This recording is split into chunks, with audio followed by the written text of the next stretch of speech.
Hey guys, today I'm showing you how to make homemade honeycomb.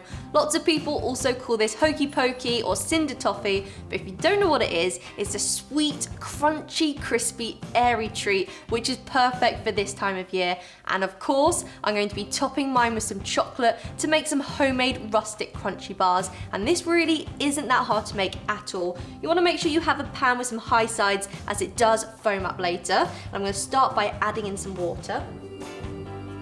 And to that I'm going to add in some caster sugar. And finally some golden syrup.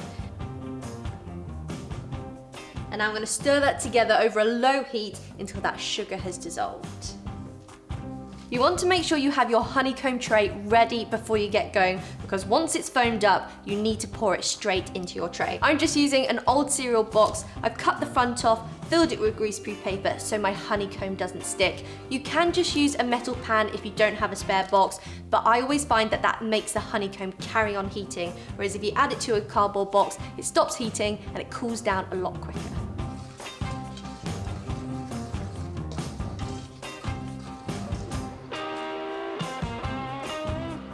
Now that my sugar has all dissolved, I'm going to pop in my sugar thermometer, turn up the heat, and let that boil for about 10 to 15 minutes until it reaches the hard crack stage on my thermometer. That is when you need to work quickly.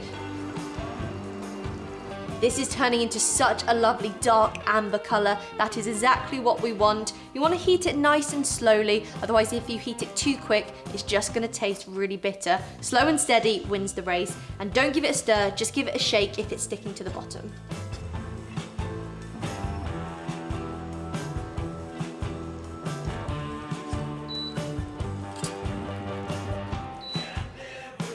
Now this is the fun part, you want to stir that all in. Now be careful because it's really frothing up, and don't pop your finger in there, it'll be really hot. So keep stirring that.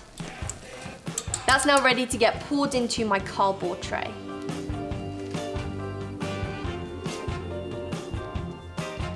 This smells so delicious, just like a crunchy bar. Now make sure when you're pouring it to be really careful, as that is so hot. You now just want to let that cool completely. That could take anywhere between 30 minutes to 2 hours, depending on how thick yours is. Now don't worry about your pan. I know it's really sticky, but that comes right off. You just want to pour some water in it, bring it to a boil, and when you wash it, it'll come off no problem at all. My honeycomb has set. That really didn't take long at all, about 30 minutes for mine. And that is exactly what you want to hear once it's set. I'm now gonna pour over some milk chocolate. I've melted that in the microwave and I've let that cool slightly as I didn't want it to be too hot. So I'm gonna pour this on and smooth it all over the honeycomb.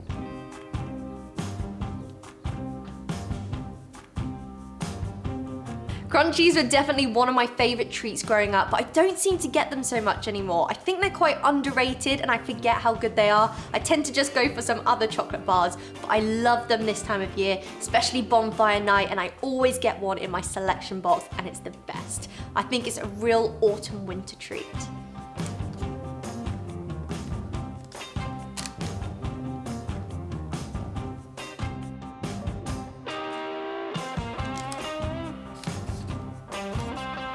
Let that completely set, and then you can break it up into some chunks. I'm gonna do some small bits, some big bits, but it's up to you how you do yours.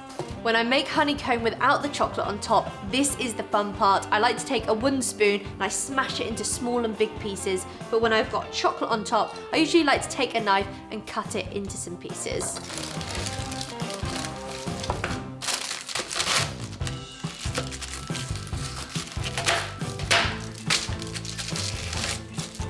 So that is how you make my homemade honeycomb covered in chocolate, the perfect autumn winter treat.